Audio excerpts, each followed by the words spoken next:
지난번 11조에 대한 말씀을 제가 두 번째 말씀을 하려고 했는데 선교주일이 그 다음에 오는 걸 생각 못했습니다. 그래서 끊어졌다가 오늘 한 번 더 하겠습니다. 그래서 암송도 한번 했으면 좋겠어요. 말라기 3장 10절을 지난번에 우리 암송했죠. 근데 2주가 지나서 아마 괜찮을지 모르겠습니다만 한번 해봅시다. 안 되시는 분들은 어차피 읽을 거니까 말라기 3장 7절 펴놓으시고, 안 되시는 분들 읽으시고, 되시는 분들 한번 같이 외워보죠. 만군의 여호와가 이르노라. 시작. 만군의 여호와가 이르노라. 너희의 온전한 11조를 창고에 들여 나의 집에 양식이 있게 하고 그것으로 나를 시험하여 내가 하늘문을 열고 너희에게 복을 쌓을 것이 없도록 붙지 아니하나 보라. 말라기 3장 10절 말씀. 오늘은 그 말씀을 포함해서 말라기 3장 7절부터 12절을 읽으시고 또 고린도 후서 9장 7절을 하나 더 읽겠습니다. 자, 7절부터 12절까지는 제가 읽겠습니다. 만군의 여호와가 이르노라. 너희 조상들의 날로부터 너희가 나의 규례를 떠나 지키지 아니하였도다. 그런즉 내게로 돌아오라. 그리하면 나도 너희에게로 돌아가리라 하였더니 너희가 이르기를 우리가 어떻게 하여야 돌아가리이까 하는도다. 사람이 어찌 하나님의 것을 도둑질하겠느냐. 그러나 너희는 나의 것을 도둑질하고도 말하기를 우리가 어떻게 주의 것을 도둑질하였나이까 하는도다. 이는 곧 11조와 봉헌물이라. 너희 곧 온 나라가 나의 것을 도둑질하였으므로 너희가 저주를 받았느니라. 만군의 여호와가 이르노라. 너희의 온전한 11조를 창고에 들여 나의 집에 양식이 있게 하고 그것으로 나를 시험하여 내가 하늘문을 열고 너희에게 복을 쌓을 곳이 없도록 붙지 아니하나 보라. 만군의 여호와가 이르노라. 내가 너희를 위하여 메뚜기를 금하여 너희 토지 소산을 먹어 없애지 못하게 하며 너희 밭에 포도나무 열매가 기한전에 떨어지지 않게 하리니 너희 땅이 아름다워짐으로 모든 이방인들이 너희를 복되다 하리라. 만군의 여호와의 말이니라. 아멘. 신약 성경으로 가셔서 295페이지입니다. 고린도 후서 9장 7절.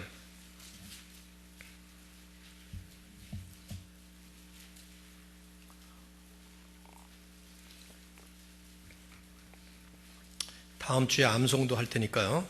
이 말씀은 같이 한번 다 같이 한 목소리로 읽도록 하겠습니다. 고린도 후서 9장 7절 다 같이 시작.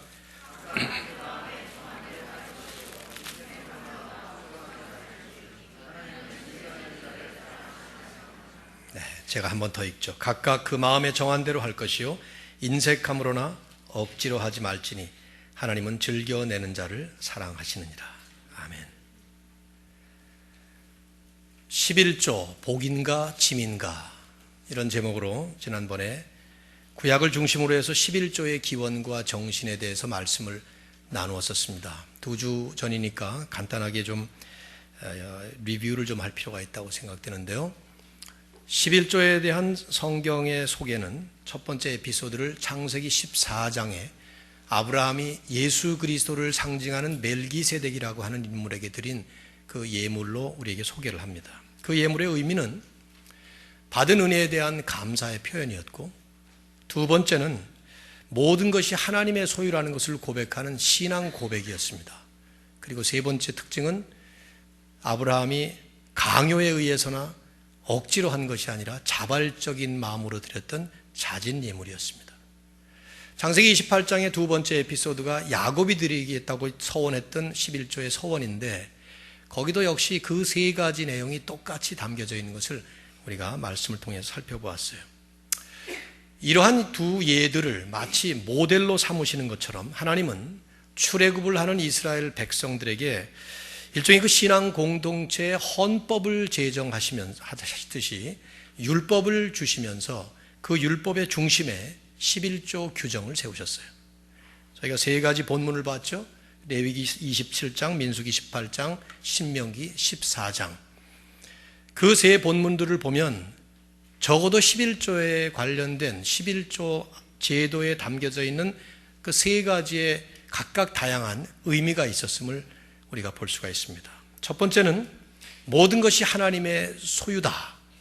그러나 그 가운데 10분의 1을 하나님께 드림으로써 내 소유물의 주권자, 소유주가 주님이시다 하는 것을 고백하는 한 표현이 11조였습니다. 두 번째는 이스라엘 12지파와 구별된 이 별도의 제사장 지파, 레위 지파를 세우셔서 그들로 하여금 이스라엘의 그 신앙적 영적 중심 역할을 하도록 하기 위해서 그 레위 지파가 생활에 불편함 없이 오직 성전일에만 온전하게 전념하도록 12지파는 11조를 내게 해서 그 12지파가 드리는 11조를 통해서 제사장 지파의 생활을 보장하도록 방편을 마련한 것이죠. 세 번째는 신명기에 나오는 말씀인데 11조를 통해서 하나님 경외하는 것을 배우도록 하는 일종의 훈련의 목적이 있었어요. 요약을 하면 하나님께서 율법에 11조를 제도화시키시면서 11조 제도에 새겨주신 정신과 원리 그리고 핵심 의미는 적어도 세 가지 차원으로 요약해 볼 수가 있다는 거죠. 첫째는 하나님의 주권, 하나님의 소유권을 선포하는 신앙 고백. 두 번째는 이스라엘 공동체를 영적으로 이끌어갈 수 있는 제사장 지파를 섬길 수 있는 일종의 경제적인 그러면서 현실적인 방편으로서 세 번째는 11조를 드림으로 인해서 이스라엘 백성들은 하나님을 경배하는 것을 잘 훈련할 수 있도록 그렇게 했던 거예요. 그게 이제 11조의 가장 중요한 중심 목표였고 목적이었고 의미였던 것입니다. 그런데 이제 이스라엘 역사를 보면 구약의 역사 전체를 보면 역사를 거듭하면서 이스라엘은 죄를 짓게 되고 결국 타락하게 됩니다. 나라 전체가. 근데 그 과정 속에 11조 제도가 제대로 지켜지질 않아요. 이것이 얼마나 큰 일이었는가, 얼마나 심각한 일이었는가 하는 것은 구약의 마지막 성경이면서도 이스라엘 역사의 결론이라고 말할 수 있는 말라기가 이 문제를 아주 심각하고 신랄하게 지적했다는 점에 있어요. 우리가 읽은 본문인 말라기 3장을 보면 9절과 10절만 보더라도 이렇게 나와 있죠. 너희 곧 온 나라가 나의 것을 도둑질하여 너희가 저주를 받았느니라. 그러면서 하나님께서 신약에는 예수님이 내가 진실로 진실로 너희에게 이르노니 이런 식으로 말씀을 하시는 것처럼 구약에서는 만군의 여호와가 이르노라 이런 식으로 말씀하시고 마치 어떤 그 참모 총장이 군대에서 뭘 선포하듯이 만군의 여호와가 이르노라 이런 표현을 자주 썼어요. 중요한 말씀하실 때마다. 만군의 여호와가 이르노라 너희의 온전한 11조를 창고에 들여 나의 집에 양식이 있게 하고 그것으로 나를 시험하여 내가 하늘문을 열고 너희에게 복을 쌓을 곳이 없도록 부어주나 부어주지 않나 한번 시험해봐라 이렇게 말씀하셨어요. 그 말라기 3장에 나오는 말씀을 요약을 해보면 첫째로 하나님은 11조 생활을 제대로 하지 않았던 이스라엘 전체를 향해서 하나님의 것을 도둑질한 도둑놈들이라고 아주 강하게 정죄를 하셨어요. 그래서 두 번째로 그 결과가 하나님의 저주라고 말씀하셨어요. 온 나라가 나의 것을 도둑질하였으므로 너희가 저주를 받았다. 이 말을 뒤집으면 너희가 지금 이렇게 저주를 받아서 심판을 받은 것은 11조 안 했기 때문이다. 그런 말이나 마찬가지 표현했단 말이죠. 세 번째로 하나님은 이런 11조를 통해서 하나님을 시험해 보라고까지 말씀하셨어요. 성경 어디도 없는 말이죠. 그것으로 나를 시험해 봐라. 내가 너희 집에 복을 쌓을 곳이 없도록 부어주나 부어주지 않나 한번 해봐라. Why don't you try it? 이런 식으로 말씀하신 거예요. 그리고 결국은 11조와 하나님의 축복 간에 이 깊은 상관관계가 있다는 것을 말씀하신 것이죠. 지난번 말씀에서 저는 이 말씀을 두 가지로 여러분에게 정리를 해드렸어요. 첫째는 구약교회였던 이스라엘은 11조를 올바로 드리지 못함으로 인해서 하나님께 심각한 책망과 저주를 받았다는 사실이에요. 그래서 두 번째로 하나님은 이스라엘 백성들이 11조를 올바로 드리게 될 때에 하나님의 축복을 다시 회복할 수 있다는 것을 약속으로 말씀을 하셨던 겁니다. 축복과 11조의 이 깊은 상관관계, 우리가 지금 쭉 말씀을 오늘 10번째 참된 축복이라는 시리즈를 가지고 말씀을 나누는 과정 속에 여기까지 온 것이죠. 오늘 처음 나온 청년들이 몇 명 있는 것 같은데 하나님의 축복, 그것이 우리가 드리는 11조와 관련이 있다는 말씀을 구약 성경은 이렇게 강조를 한 거예요. 이제 오늘 신약 말씀 그리고 성경 전체 맥락에서 좀 포괄적인 말씀으로 이 말씀을 좀 나눠야 되는데 먼저 주목할 부분은 이 점입니다. 구약에서 이토록 강조되었던 11조가 신약 시대로 넘어오면서는 전혀 강조되지 않았다는 점이에요. 여러분이 신약 성경만 읽어보시면 11조가 어디 나오지? 그렇게 생각이 들 만큼 찾아보기가 힘들어요. 이상하지 않아요? 구약에서는 그렇게 강조하셨던 말씀을 신약에서는 왜 이렇게 정반대로 익스트림으로 나갔냐 이 말이죠.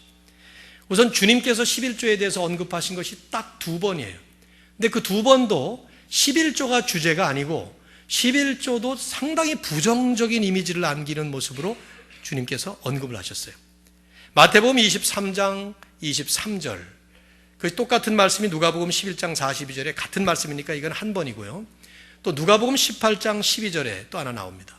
마태복음 23장에 나오는 말씀은 화 있을진저 서기관과 바리새인들이여, 그러면서 외식하는 그 당시의 영적 지도자들, 종교 지도자들을 향해서 말씀할 때 너희들이 11조는 드리면서도 그 안에 있는 건 이런 식으로다가 사용하셨어요.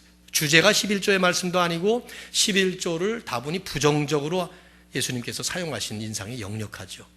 누가복음 18장 12절에서는 더해요. 거기에 세리의 기도와 바리새인의 기도를 비유로 설명을 하시는 거예요. 누가 하나님께 억셉트가 되겠느냐? 그러면서 설명하실 때에 세리는 가슴을 치며 나는 죄인입니다 하면서 한 말을 못하는 기도를 드리는가 하면, 바리새인은 나는 일주일에 2번씩 금식하고 소득의 11조를 드립니다. 이게 잘난 척 하듯이 하는 그런 표현 중에 하나로 11조 언급한 것을 예를 드시면서 예수님 말씀하신 것이죠. 그러니까 예수님이 사용을 하셨어도, 11조에 대한 언급은 하셨어도 11조가 주제도 아니었고 다분히 부정적인 인상을 보여주는 것으로 사용하셨다 이 말이죠. 게다가 주님의 말씀을 포함한 모든 성경 진리를 나중에 정리했던 사도들의 그 서신서들을 보면, 서신서가 교리서거든요. 11조가 전혀 언급이 되어 있질 않아요. 10분의 1, 11조 이런 말이 전혀 나오질 않습니다. 마치 11조가 폐지되어 버린 것 같은 인상이 역력해요. 이제 우리가 11조에 대한 성경적 진리를 정리를 할 때 중요한 점은 11조를 포함한 구약의 율법 전체가 어떻게 신약 시대에 이어지고 있고 아니면 폐지되었고 아니면 적용되느냐 하는 점을 먼저 좀 포괄적으로 이해를 해야 합니다. 자, 여기까지 이제 여러분이 잘 따라오신 것 같은데, 잘 따라오지 못한 몇 사람도 있는 것 같기도 하고요. 아무튼 여기서부터가 이제 중요한 부분이에요. 오늘 설교는 사실은 여기서부터죠. 지난번에 여기까지는 좀 했으니까.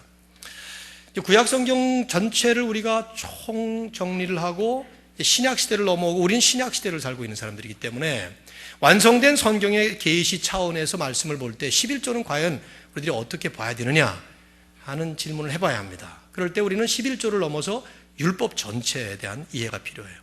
4가지를 여러분에게 이 구약과 신약을 이어가면서 구약의 율법이 신약 시대에 와서 어떻게 이어지고 적용되느냐 하는 부분인데요. 4가지는 꼭 알 필요가 있어요. 신약 시대를 사는 우리들로서. 첫째로, 모든 율법들은, 구약의 율법들은 우리가 하나님의 복을 바로 누릴 수 있도록 하기 위해 주신 축복의 통로였다는 사실입니다. 죄의 뿌리를 가진 죄인인 인간이 완전한 선이신 하나님의 복을 받기 위해서는 하나님은 그냥 우리에게 주신 것이 아니라 율법이라는 수단, 율법이라는 통로를 통해서 받도록 그렇게 만드셨어요. 율법을 잘 순종하면 복을 받을 것이다. 이렇게 계속 말씀하셨으니까 말이죠. 이건 이해를 돕기 위해서 예를 든다면 이런 거예요. 여러분이 이제 하루 종일 일을 하시고 나서 손이 더러워졌다고 합시다. 근데 더러워진 손을 가지고 여러분 앞에 차려진 밥상, 깨끗하고 그 맛있는 음식을 먹으려고 할 때 그냥 먹을 수가 없어요. 어떻게 해야 되죠? 손 씻고 먹어야 되죠. 그렇죠? 예를 든다면 그런 예를 들 수 있는 건데, 하나님께서 우리에게 이 좋은 은혜로운 복을 내려주시려고 하는데 우리는 마치 손이 더럽혀진 사람처럼 더러운 손, 이런 더러운 죄인의 손으로 그냥 받을 수가 없단 말이에요. 그래서 하나님은 율법을 순종하게 함으로써 그걸 받도록 그렇게 하신 거예요. 예를 든다면, 물론 더 나아간다면 그렇게 해서 우리가 율법을 완전하게 순종할 수가 없죠. 율법을 통해서 완전하게 우리가 선하게 될 수가 없어요. 그러다 보니까 이제 예수님을 바라보게 되는 결과까지 가는 것인데, 어쨌든 하나님은 율법을 우리에게 주실 때 짐스럽게 하기 위해서, 힘들게 하기 위해서 주신 게 아니라 복을 주시기 위해서, 짐이 아닌 복을 주셨다 이 말이에요. 11조는 복인가 짐인가 하는 질문도 거기서 나온 거예요. 복을 주시기 위해서 나온 거죠. 두 번째로, 이런 율법은 문자적 조항이나 의미가 아니라 핵심적인 원리와 정신을 이해해야 합니다. 단순히 하라, 하지 말라, 살인하지 말라, 간음하지 말라, 뭐 이런 식의 조항보다도 그 안에 담겨져 있는 원리와 정신을 잘 이해해야 돼요. 핵심 의미가 무엇인지를 이해해야 됩니다. 예수님이 그렇게 우리에게 모델을 보여주셨죠. 마태복음 5장에 보시면은 예수님께서 말씀을 하시면서 그런 말씀을 하잖아요. 너희는 살인하지 말라 들었거니와 나는 너희에게 이르노니 화내는 사람, 욕하는 사람, 미워하는 사람 전부 다 살인죄 지은 것이다. 그렇게 말씀하셨어요. 간음하지 말라 10계명의 7계명을 얘기하시면서 너희는 그렇게 들었지만 나는 너희에게 이르노니 다시 말씀하시는 거예요. 그러면서 여자를 보고 마음에 음욕을 품는 자마다 이미 마음에 간음했다. 이게 율법에 어디도 나오는 말씀이 없어요. 율법 어디에도 살인죄를 그런 식으로 적용한 적도 없고 간음죄를 그런 식으로 풀이해서 해석한 적이 한 번도 없어요. 예수님이 그렇게 하신 거예요. 이건 율법을 다시 만드신 것이 아니라 그 율법에 담겨져 있는 정신과 원리를 예수님께서 파헤치신 것이죠. 살인하지 말라라는 그 율법의 조항이 아니라 그 안에 담겨져 있는 다른 사람을 미워하는 그것이 욕으로 발설이 되든 분노로 표출이 되든 그것이 살인이라 이 말이에요. 간음하지 말라. 남과 몸을 섞는 것만이 간음이 아니라 마음으로 남을 먹지 말아야 될 마음을 먹는 것, 그것이 간음이 될 수 있는 만큼 그 말씀 속에는 의미가 그런 의미라 이런 말씀이죠. 11조도 마찬가지예요. 세 번째로 또 하나 생각해야 될 부분은 율법은 많은 부분이 개인을 넘어서 이스라엘 공동체 전체를 위해서 주신 공동체 규범이었습니다. 이스라엘은 하나님의 신앙 공동체가 하나의 공동체로서 질서 있게 규범을 지킬 때에만 하나님께서 주시는 복을 누릴 수 있고 그 전체가 참 자유와 은혜를 누릴 수 있었던 것이기 때문에 그 규범으로 주신 거죠. 예를 들면 이런 겁니다. 여러분 여기 오실 때 남들이 운전하는 차에 타든가 아니면 내가 운전하면서 왔을 거예요. 운전하실 때 저는 빨간불이 제일 귀찮아요.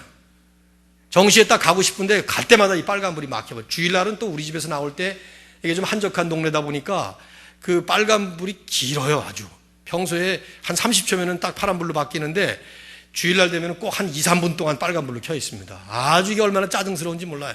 확 나가고 싶은데 그러면 안 되죠. 왜 안 됩니까? 그거는 이 사회가 한 공동체로서 안전하게 유지될 수 없는 일이에요. 빨간불, 파란불 이런 신호 규정을 만들므로 인해서 운전하는 모든 운전자의 공동체가 공통적으로 전체가 다 자유와 또 이런 축복을 누릴 수 있도록 한 거예요. 눈에는 눈으로 갚아라. 이에는 이로 갚아라. 다른 사람이 너에게 눈을 해치면 너도 그 사람의 눈을 상해하고 이빨을 부러뜨리면 너도 그 사람의 이빨을 부러뜨리고 너를 화상을 입혔으면 그 사람도 화상을 입히고 이런 식으로 하는 게 율법에 나와요. 얼른 생각하면 이게 끔찍한 것 같아요. 그러나 여러분이 잘 묵상해 보시면은 이게 공동체를 유지하기 위한 규범이었어요. 남이 내 눈을 다치게 했습니다. 그러면 그 사람의 눈만 다치게 합니까? 죽여버리죠. 지난 한 주 동안에도 필라델피아에 얼마나 살인사건이 많은지 몰라요. 그 살인사건들이 죽임을 당한 사람들이 죽인 사람의 모든 어떤 사람을 죽인 게 아니에요. 화나게 했다든가 별것도 아닌 일 가지고 죽음을 당한 것이죠. 인간이 죄인이니까 이 죄인들이 모여서 사는 공동체가 이런 규범이 없으면 큰일 나는 거예요. 그래서 규범을 만든 것이죠. 공동체를 운영하기 위해서 율법을 만드셨다 이 말이에요. 11조도 그런 공동체 운영 지침으로 주신 큰 의미가 들어있어요. 이제 가장 중요한 건 네 번째인데요. 이런 모든 율법은 그 핵심이 결국 예수 그리스도에게 있어요. 율법을 지키실 수 있는 분이 예수님 뿐이에요. 어느 누구도 죄인으로서 율법을 지킬 수가 없습니다. 그래서 결국 그 예수께서 오셔서 율법을 온전하게 완성하셨다 하는 것입니다. 완전히 순종하심으로 인해서. 어느 누구도 지킬 수 없는 율법을 오직 유일한 순종자이신 예수님께서 오셔서 지킬 수 있기 때문에 율법을 볼 때마다 우리는 메시아의 절대적인 필요성을 느끼게 되고 나의 무능함 때문에 하나님의 역사하심과 하나님의 절대성을 깨닫게 만들어주는 결국 그분께서 오셔서 율법을 완전히 순종함으로 인해서 율법의 모든 요구하는 바를 완전하게 이루어 주신 것이죠. 그래서 주님이 하신 말씀 있잖아요. 내가 율법이나 선지자나 폐하러 온 줄로 생각하지 마라. 폐하러 온 것이 아니라 완전케 하려 함이로라. 마태복음 5장 17절에. 이제 중요한 것은 그렇기 때문에 주님을 믿은 우리들, 여러분이나 제가 이제 그 예수님을 믿게 되면 율법은 폐지된 것이 아니라 폐지됐다고 말할 것이 아니라 다른 차원에서 완성됐다는 것을 우리는 기억할 필요가 있어요. 주님께서 이루신 완성된 율법을 율법 자체로는 지키는 것이 아니지만 그러나 율법의 본래 의도하던 그 원리와 정신을 또 다른 차원에서, 완성 차원에서, 더 확장된 차원에서 계속 우리는 이루어가고 있는 것이죠. 그래서 주님이 하신 묘한 말씀 있잖아요. 마태복음 5장에 보면은 천지가 없어지기 전에는 율법의 1.1획이라도 다 없어지지 아니하고 반드시 다 이루리라. 이게 예수님께서 하신다는 말씀이지만 그 다음에 첨가시킨 말씀이 있어요. 누구든지 이 계명 중에 지극히 작은 것 하나라도 버리고 그와 같이 가르치는 사람은 천국에서 지극히 작다 일컬음을 받을 것이요, 누구든지 이 계명 이것을 행하면서 가르치는 자는 천국에서 크다 일컬음을 받을 것이다. 무슨 말이에요? 요약하면 이 말씀을 잘 지켜야 된다 하는 말씀이죠. 왜 예수님이 다 지켜주셔서 끝나버린 걸 우리가 또 지킵니까? 계속되는 완성된 확장된 차원에서 그 율법에 지향하는, 원래 의도했던 핵심적인 정신과 의미는 여전히 살아있을 뿐만 아니라 오히려 완성된 차원에서 우리는 계속 이어간다는 거예요. 11조도 이러한 맥락에서 이해를 해야 하는 것입니다. 여러분, 아까 질문했어요. 구약시대에 그토록 강조되었던 11조가 왜 신약시대로 넘어오면서 전혀 강조되지 않았고 언급조차 되지 않았을까? 바로 이 이유 때문에 그래요. 11조가 폐지된 것이 아니라 이것은 확장된 차원에서 우리에게 계속 이어지고 있기 때문이에요. 자, 주님의 말씀을 먼저 한번 묵상해 보시죠. 마태복음 23장 말씀 한번 가보세요. 마태복음 23장 23절. 마태복음을 찾는데 너무 오랜 시간이 걸리면 문제가 심각합니다. 마태복음 빨리 찾을 수 있어야 되죠. 마태복음 23장 23절 말씀. 자, 한번 보세요. 예수님께서 두 번 말씀하셨던 그 11조의 한 말씀인데 이것만 보겠어요. 자, 한번 보시죠. 다 같이 시작. 화 있을진저 외식하는 서기관들과 바리새인들이여, 너희가 박하와 회향과 근체의 11조는 들이되 더 율법에 더 중한 바 정의와 긍휼과 믿음은 버렸도다. 그러나 이것도 행하고 저것도 버리지 말아야 할지니라. 여기에 이 말씀의 핵심, 너희가 박하와 회향과 근체의 11조는 들이되, 박하, 회향, 근체는 채소 중에 가장 작은 것들이에요. 아주 작은 종류입니다. 그렇게 작은 것까지도 10분의 1로 잘라서 10의 1은 드리면서도 율법에 더 중한 바 정의와 justice, 긍휼, mercy, 그리고 믿음, faith, 이건 버렸도다. 무슨 말입니까? 11조라는 제도는 지키면서도 11조 정신과 의미는 망각해버렸다는 것이죠. 이게 외식하는 이 사람들의 행태였다 이 말이에요. 근데 주님이 첨가하셔요. 그러나 이것도 행하고 저것도 버리지 말아야 할 것이냐. 이게 우리말의 번역에 이렇게 되어 있는데 이 말은 전자, 후자 이렇게 해석하시면 돼요. 이것이라는 말은 후자라는 뜻입니다. 정의와 긍휼과 믿음, 이거 버리면 안 되고 저것도 버리지 말아야 된다. 그러니까 전자라는 얘기죠. 그러니까 11조라는 형식을 얘기하는 거예요. 하나는 11조라는 내용, 또 하나는 11조라는 형식. 그러면서 11조라는 제도와 11조의 정신을 둘 다 강조하신 거예요. 그러면서 자세히 보시면은 주님께서 더 강조하신 부분은 이게 중요해요. 또 한 말씀에서 하셨어요. 뭡니까? 율법에 더 중한 바. The more important matters of the law. 그게 뭡니까? 정의와 긍휼과 믿음. 즉 율법의 제도가 아닌 그 안에 담겨져 있는 의미, 정신, 원리. 그게 the more important matters of the law. 율법에 더 중요한 것이다. 그걸 지켜야 된다.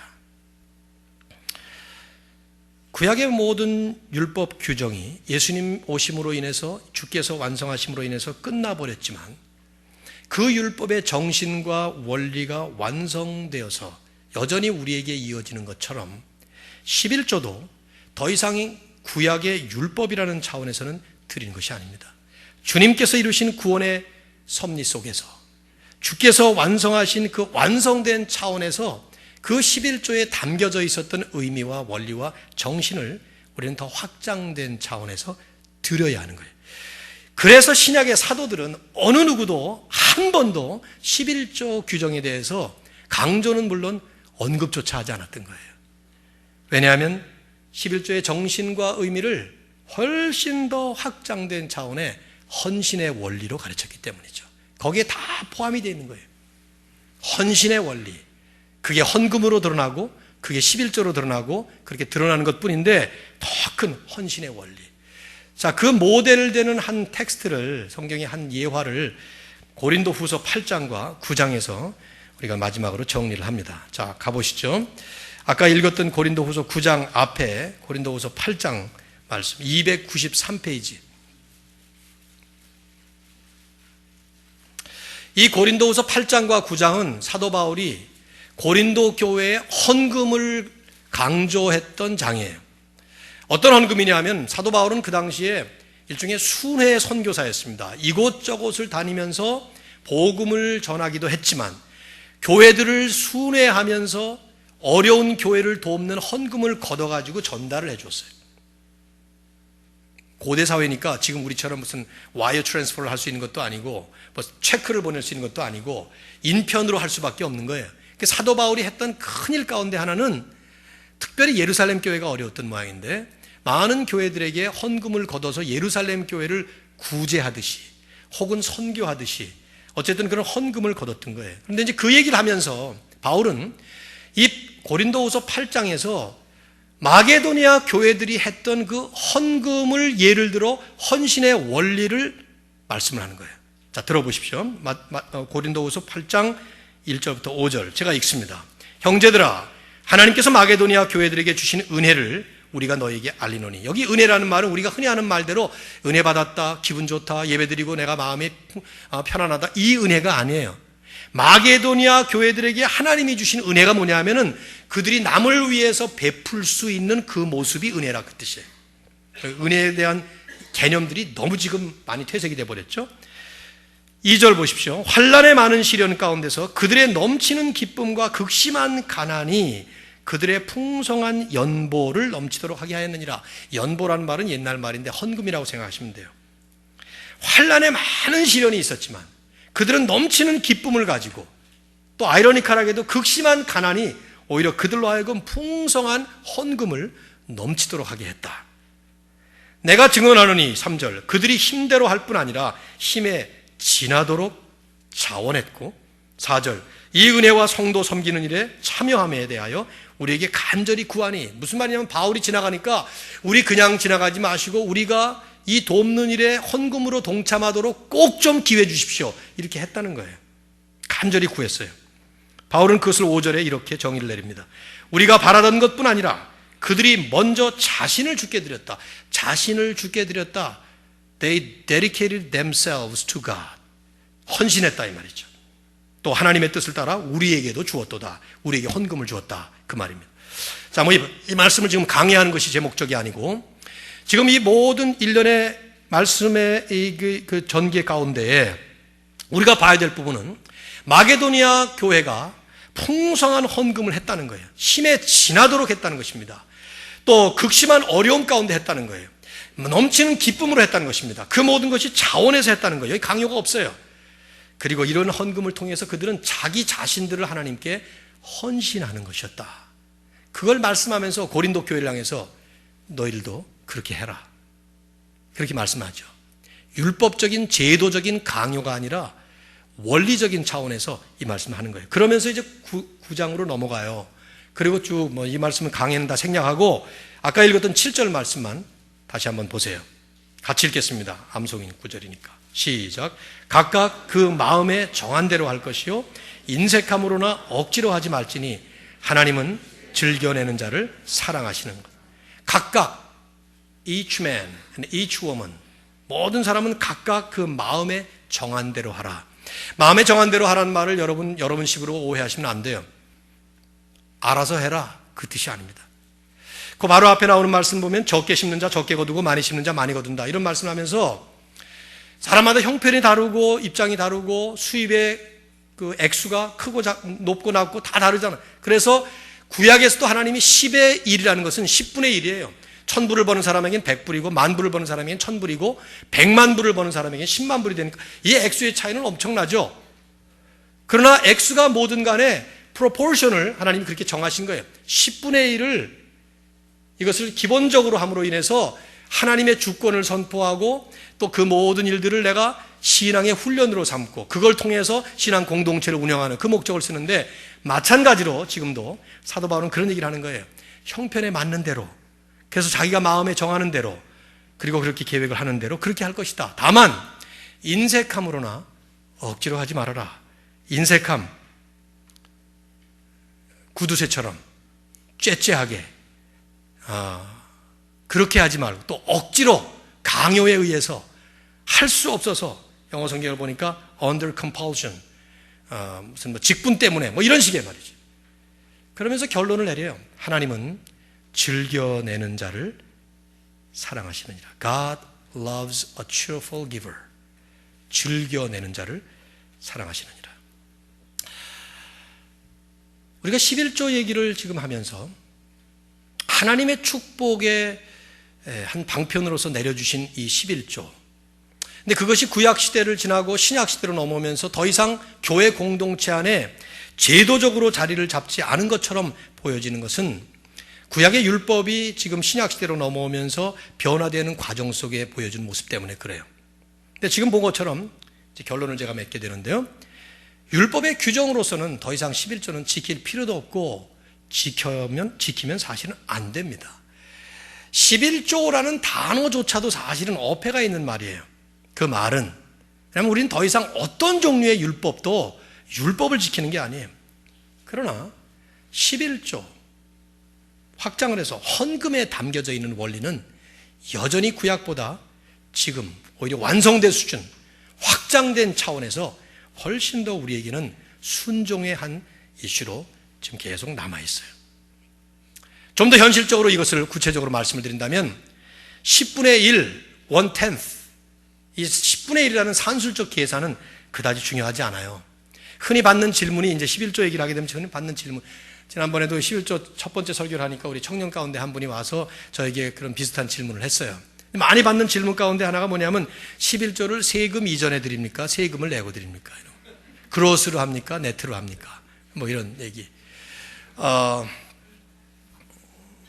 수입, 내가 봉급으로 받는 수입의 11조만 내면 됩니까? 아니면은 보너스도, 한국에서는 보너스가 많잖아요. 보너스도 드려야 합니까? 누가 나에게 선물을 주면 그 선물의 11조도 해야 됩니까? 사과 박스를 하나 받았어요. 그럼 그 중에 10분의 1을 나눠가지고 10분의 1을 또 드리고, 이런 질문들이 굉장히 많아요. 우리 교회 같으면은 2부 예배니까 유학생들은 부모님께서 보내주시는 그 등록금과 생활비를 11조를 떼야 됩니까? 말아야 됩니까? 다들 눈을 바짝 뜨고 보시네. 여러분 나름대로 대답을 해보세요. 지금 쭉 저는 답을 다 사실은 설명을 했거든요. 구체적으로 들어가게 되면 이게 좀 민감해지기 시작하죠. 그렇죠? 회개는 쉬워도 돈지갑의 회개는 어렵다는 것이 마틴 루터 얘기 아니에요? 네. 이런 질문들이 사실은 의미가 없어요.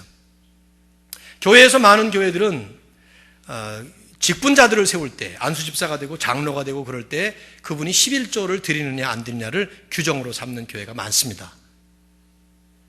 우리 교회도 그렇게 할 수 있어요. 왜냐하면 한편에서 보면 11조를 드리는 것이 신앙생활을 잘하는 한 표현이 될 수도 있기 때문에 그래요. 그리고 분명히 11조를 정직하게 온전하게 잘 드리는 사람들 보면 대부분의 경우는 10중 8구는 신앙생활을 열심히 잘하는 분들인 것을 보게 됩니다. 10분의 1 내지 10분의 2는 외식하는 경우도 있겠지만, 그러나 저는 이런 규정이 그렇게 중요하다고 생각하지 않아요. 왜냐하면 오히려 신약은 우리에게 11조에 대한 조항 얘기를 하는 것이 아니라 우리에게 원리를 말씀을 하고 있어요. 넘치도록 드리라. 마음에 정한 대로 형편대로 드리라. 자발적으로 드리라. 하나님은 즐겨내는 자를 사랑하시느니라. 이런 얘기를 하는 것이죠. 그렇기 때문에 단순히 10분의 1을 드리는 것으로 우리의 의무를 다했다고 생각하는 것은 대단히 착각이에요. 성경을 오해한 것입니다. 우리에게 그 어떤 종류의 율법적인 의무는 더 이상 없기 때문이에요. 하나님의 주신 은혜가 감사하면 그보다 훨씬 더 넘쳐서 드릴 수가 있어요. 자발적인 순종으로 주님께 돈뿐입니까? 얼마든지 우리는 주님 앞에 드릴 것들이 너무나 많아요. 긴 말씀 이제 생략을 해야 되는데, 현실적으로 좀 실용적인 여러분의 실천 제안을 제가 몇 가지를 드리겠어요. 실천 제안. 지금까지 좀 몽롱한 정신으로 들으셨다는 분이 있다 하더라도 이 얘기만 들으시면 좋을 것 같아요. 지금까지 했던 얘기를 다 여러분이 받아주신다면. 율법이 발전되고 확장되고 완성된 시대에 사는 우리들로서는 이 11조 부분에 대해서 세 가지를 실천적인 제안으로 여러분 드립니다. 첫째, 만일에 여러분이 나는 말씀을 단순하게 순종하기 위해서 그냥 구약 시대처럼 정확하게 11조를 계산해서 드리겠다 라고 한다면, 그래서 정확하게 온전한 11조를 여러분이 주님 앞에 계산해서 드린다면 저는 그건 참 좋은 자세라고 칭찬해 드리고 싶습니다. 사실 저는 성경 말씀을 너무 신학적으로 따지고 분석하는 것이 달갑지가 않아요.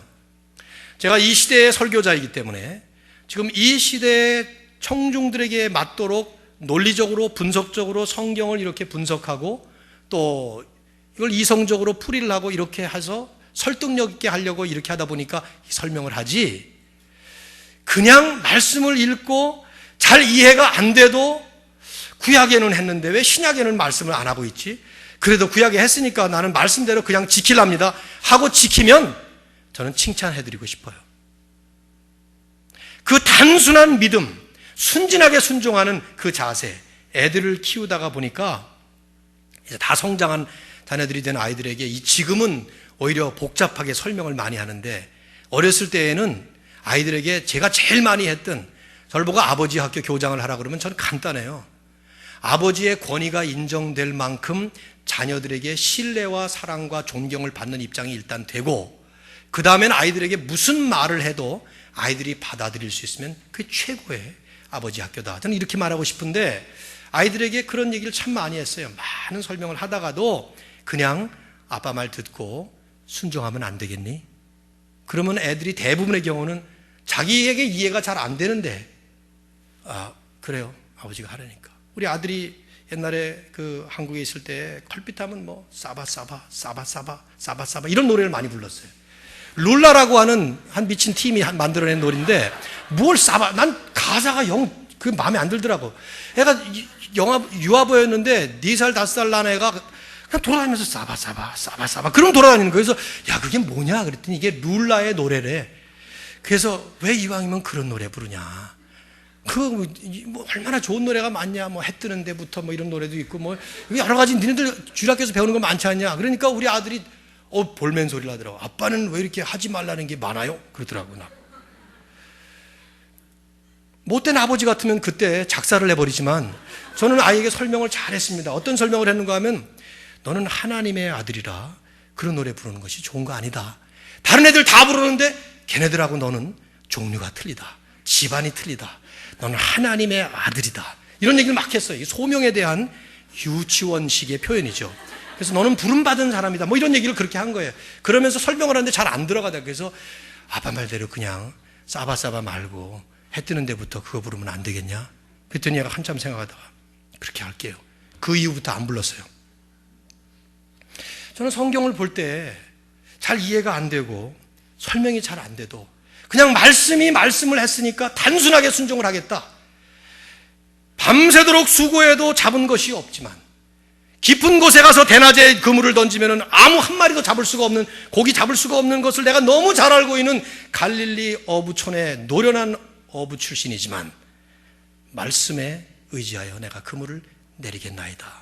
그럴 때 만선의 축복을 체험하는 놀라운 역사가 일어나는 것입니다. 저는 이런 순진한 믿음이 참 보고 싶어요. 그래서 목사님 뭐 이렇게 설교를 11조 때문에 2번씩이나 그렇게 길게 하세요? 그냥 하랍니다. 이러면 전 굉장히 좋은 거라고 생각해요. 그러나 두 번째, 좀 더 성숙하게 11조 생활이 율법적인 종교 행위가 되지 아니하고 진정한 축복된 삶이 되도록 하려면 11조의 행위가 아닌 11조의 정신을 살려서 11조 그 이상의 더 풍성하고 보다 더 헌신적으로 베풀고 드리는 삶을 살아야 합니다. 이게 무슨 말이냐? 11조를 네트 인컴이 아닌 그로스 인컴에서 또 내게 들어오는 보너스를 포함해서 선물을 나에게 누가 나에게 선물을 주면 그 선물까지 포함해서 다 계산해서 드렸다고 합시다. 박하와 근채와 회향에 그 조그만 것 10분의 1을 쪼개서 다 드렸다고 합시다. 철저하게 드렸다고 합시다.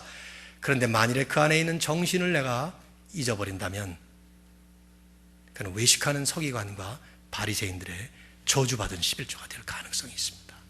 그래서 10의 1을 잘 드리면서도 그 안에 있는 정신을 살려서 하나님이 말씀하시는 성경 전체의 교훈인 인색함으로나 억지로 하지 말지니 하나님은 즐겨내는 자를 사랑하시느니라.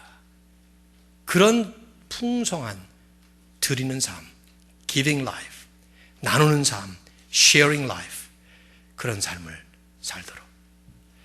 주님은 더구나 우리 보고 보물을 하늘에 쌓으라 그러셨죠. 보물을 하늘에 어떻게 쌓습니까? 하나님 나라를 위해서 계속 쌓아야죠. 어떤 보물입니까? 재물이 빠질 수 있어요? 최고의 보물 중에 하나인 돈이 빠질 수 있습니까? 이왕이면 많은 재물을 많이 하나님께, 하나님 영광을 위해, 고통당하는 세상을 위해 드릴 수 있다면 그거보다 복받을 수 있는 길이 뭐가 있겠어요? 그래서 디모데전서 6장 마지막 그 결론에서 바울은 말하지 않았어요? 선한 일에 부자가 되라. Be rich in good deeds. 부자가 되려면 선한 일에 부자가 되라는 거예요. 나누어 주기를 좋아하라. 너그러운 자가 되어라. 세 번째, 마지막이 이게 더 중요합니다. 우리는 결국 헌금의 차원을 넘어서 삶 자체 전체가 주는 삶, 베푸는 삶을 살아야 하는 것이죠. 바울이 에베소 교회에 고별 설교를 사도행전 20장에서 합니다. 근데 그 20장 35절에 보면 바울이 우리가 생각해야 될 말씀 한마디를 던져요. 에베소 교회 장로들을 모아놓고 마지막 farewell preaching을 하는데 이런 말씀을 덧붙입니다. 주 예수께서 친히 말씀하신 바 The Lord himself said this. 예수님이 정말 그 말씀 하셨다는 거예요. 그러면서 주는 자가 받는 자보다 복이 있다 하심을 기억하여야 할지니라. 예수님께서 그런 말씀 하셨다는 건데 복음서를 다 뒤져봐도 그런 말씀 나오지 않아요. 예수님이 하신 적이 없어요. 우리가 모르게 복음서에 기록은 안 돼 있지만 사도 바울이 다메섹으로 갈 때 나타나셔가지고 그러셨을 수도 있겠지만 그때 사도 바울 이제 막 그냥 변화되는 순간에 거기서 주는 자가 받는 자 이런 맥을 했을 리가 없고 또 언제 사도 바울이 기도하다가 받았는 그건 모르겠습니다만은 제 생각에는 그거 아닌 것 같아요. 주님의 말씀 전체를 다 통틀어서 종합해서 정리를 해보면 결국은 주는 삶이 giving life가 receiving life 받는 삶보다 하나님의 축복을 받는 삶이다. 그 말씀 하신 거예요. 그게 말씀을 통해서 안 하셨다 하더라도 주님이 자체가 그렇게 사셨어요. He gave His life for us. 우리를 위해서 자신을 주신 것이죠. 바울은 로마서 8장에서 그런 말씀하잖아요. 우리를 위하여 아들을 아끼지 아니하시고 내어주시니가 무엇을 아끼겠느냐. 다 주셨다 이 말이죠. 결국 우리는 이제 헌금의 차원을 넘어서 11조의 차원을 넘어서 하나님 앞에 삶 자체를 주는 삶, 베푸는 삶으로 살아야 하는 것이죠. 헌금을 많이 드리면 복을 받습니까? 하고 제가 질문하면 또 여러분은 당황하면서 답을 잘 못하실 수 있어요. 헌금을 많이 하면 복을 많이 받을 사람이 있습니다. 그러나 헌금을 많이 해도 복을 받지 못할 사람도 있습니다. 아리송한 말 같지만 그게 진리입니다. 성경이 우리에게 말씀하고 있는. 오늘 우리는 이 참된 축복의 한 시리즈로서 11조에 대한 얘기를 했지만 이것은 11조에 대한 말씀이 아니고 헌금에 대한 말씀도 아니고 재물에 대한 말씀도 아니고 근본적인 크리스천 라이프의 핵심의 말씀이에요. 고난주간을 시작을 하면서 무엇을 묵상하실 수 있겠어요? 십자가에 달리신 예수 그리스도께서 우리에게 보여주신 모습, 어떤 모습을 발견할 수 있습니까? 하나님이 세상을 이처럼 사랑하사 독생자를 주셨으니 우리를 위해 내어주신, 우리는 무엇이 더 필요해서 그걸 달라고 아우성하는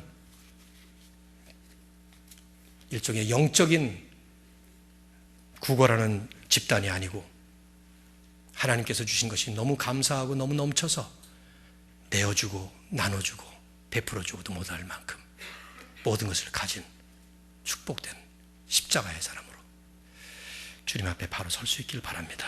우리 사랑하는 청년들 특별히 지금부터 그런 삶을 시작할 수 있었으면 좋겠어요.